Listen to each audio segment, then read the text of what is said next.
बोला।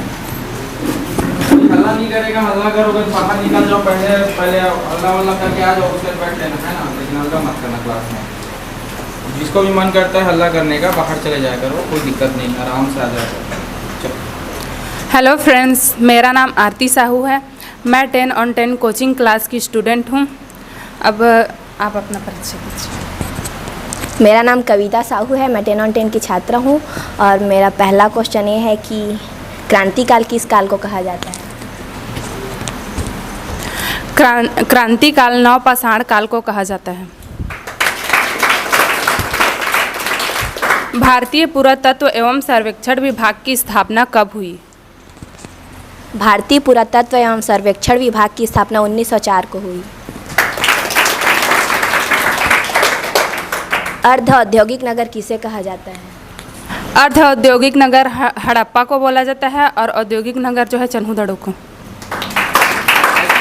आधुनिक भारत की आश्चर्यजनक कृति किसे कहा जाता है? आधुनिक भारत की आश्चर्यजनक कृति मोहनजोदड़ो को कहा जाता है। द्वितीय बौद्ध संगीति किसके शासनकाल में हुई थी? द्वितीय बौद्ध संगीति कालाशोक के काल में हुई। वेद का क्या अर्थ है? वेद विद शब्द से बना है जिसका अर्थ ज्ञान का भंडार होता है। प्रथम मुस्लिम आक्रांता किसे कहा जाता है? प्रथम मुस्लिम आक्रांता मोहम्मद बिन कासिम को कहा जाता है। सभा और समिति में क्या अंतर है? सभा गांव के वरिष्ठ लोगों की सभा होती है जिसमें गांव की समस्याओं का समाधान किया जाता है, और समिति इसमें केंद्रीय और राजनीतिक स्तर की संस्था होती है। इसमें धनाढ़ और उच्च वर्ग के लोग शामिल होते हैं।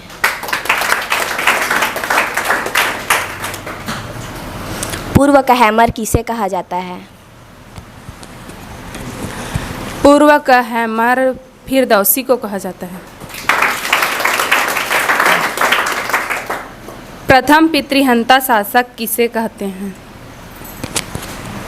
प्रथम पितृहंता शासक अजातशत्रु को कहते हैं। कुतुब मीनार किसके नाम पर बनाया गया था? कुतुब मीनार गुरु ख्वाजा कुतुबुद्दीन बख्तियार काकी के नाम पर बनाया गया था।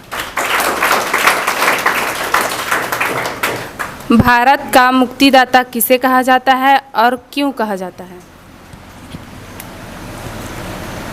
भारत का मुक्तिदाता चंद्रगुप्त मौर्य को कहा जाता है। इसने भारत को विदेशी दास्ता से मुक्त कराने वाला यह पहला शासक था। चालीसा दल का अन्य नाम क्या है? चालीसा दल का अन्य नाम तुर्क-ए-चहलगामी है, जिसका गठन जो है इल्तुतमिश ने किया था, और इसका संघर्ष जो है रजिया से चला और इसका दमन जो है बलबन ने किया।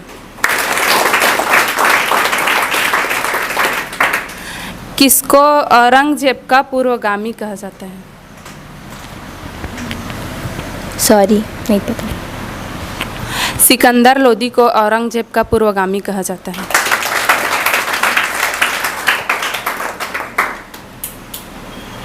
भारत में पहली बार सोने के सिक्के किसने चलाए? भारत में पहली बार सोने के सिक्के मिनांडर ने चलाए। बलबन के शासनकाल में सैन्य विभाग को क्या कहा जाता था? बलबन के शासनकाल में सैन्य विभाग को दीवान-ए-आरिज कहा जाता था। हिंदू काल का अकबर किसे कहा जाता है?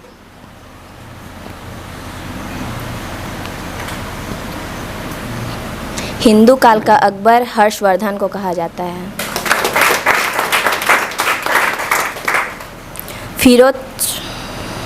फिरोज शाह तुगलक के कर प्रणाली के बारे में बताइए। फिरोज शाह तुगलक ने शरीयत के आधार पर कर लगाया। इसने जो है 24 प्रकार के कष्टदायी कर को समाप्त कर दिया और 4 मुख्य प्रकार के कर लगाए: जजिया, जकार, खुम्स, खराज।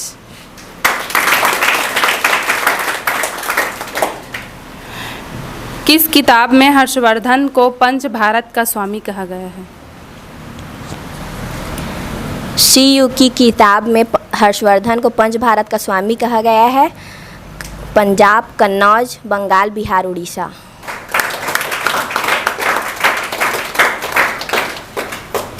मूर्ख विद्वान शासक किसे कहा गया है? मूर्ख विद्वान शासक मोहम्मद बिन तुगलक को कहा गया है। अरब यात्री सुलेमान किसके शासनकाल में भारत आया था? अरब यात्री सुलेमान मिहिर भोज के शासनकाल में भारत आया था।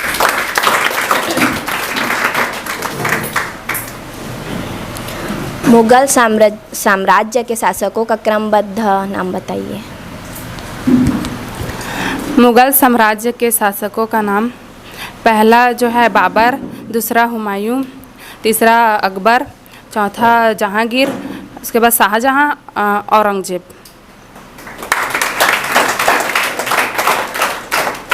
अटाला देवी मंदिर किसने और कब बनवाया? अटाला देवी मंदिर जौनपुर में विजय चंद्र ने बनवाया।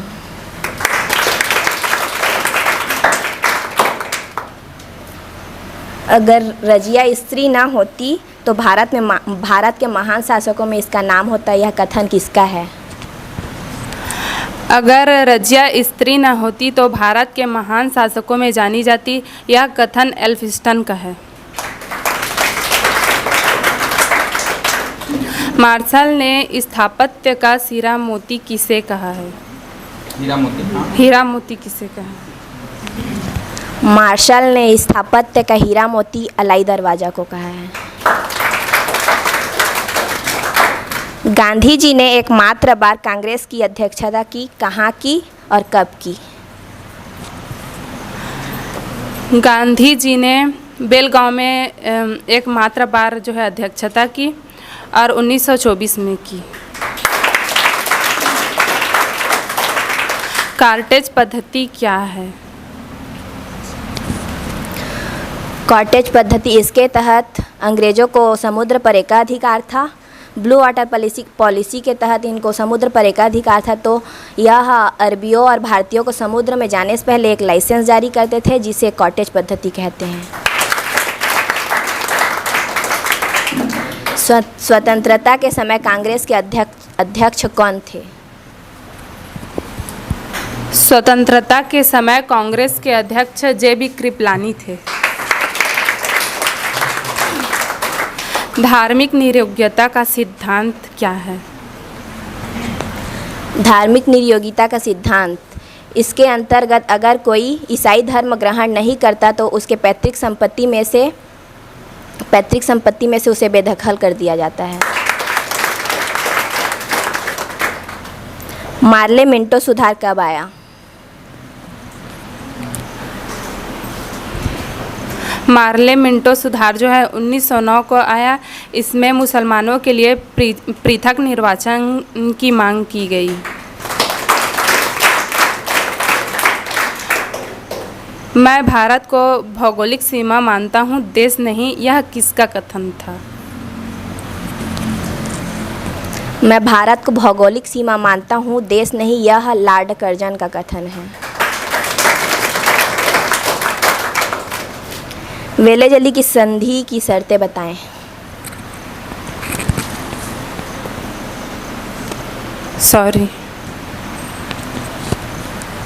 वेलेजली की सहायक संधि, इसके अंदर देसी रियासतों के राजाओं को ब्रिटिश सेना में शामिल होना पड़ता था और सेना का सर्वोच्च खर्चा शासक के सिरे आता था। अगर शासक सेना का खर्चा वहन नहीं कर पाता था तो उसके पैतृक संपत्ति में से कुछ हिस्से को ब्रिटिश साम्राज्य में मिला दिया जाता था और कंपनी से बिना पूछे विदेशियों से संधि नहीं की जा सकती थी। 1857 की क्रांति के कारण बताएं। 1857 की क्रांति के राजनीतिक व प्रशासनिक कारण अंग्रेज जब भारत आए तो केवल व्यापार के लिए आए थे, लेकिन धीरे धीरे रियासतों में हस्तक्षेप करना चालू कर दिया। और दूसरा कारण था मीर जाफ़र को हिंदुओं के खिलाफ भड़काया गया और फूट डालो राज करो नीति अपनाया गया।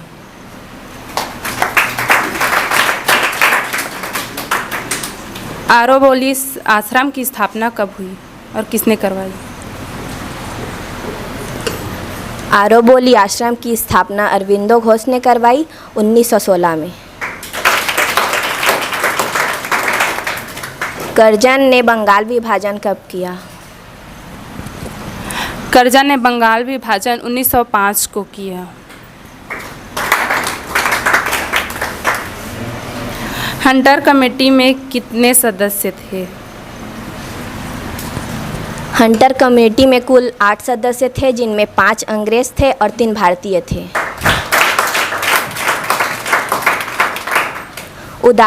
उदारवादी चरण और उग्रवादी चरण में 3 अंतर बताइए।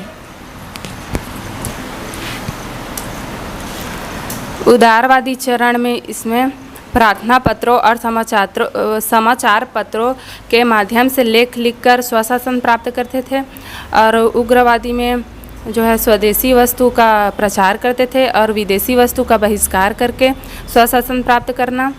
और उदारवादी में जो है अंग्रेज़ों के शासन प्रणाली पर विश्वास रखते थे। उग्रवादी में अंग्रेज़ों के शासन प्रणाली में विश्वास नहीं रखते थे। उदारवादी के लोग पश्चिमी संस्कृति से सभ्यता संस्कृति से प्रभावित थे, और उग्रवादी लोग भारतीय सभ्यता संस्कृति के पोषक थे।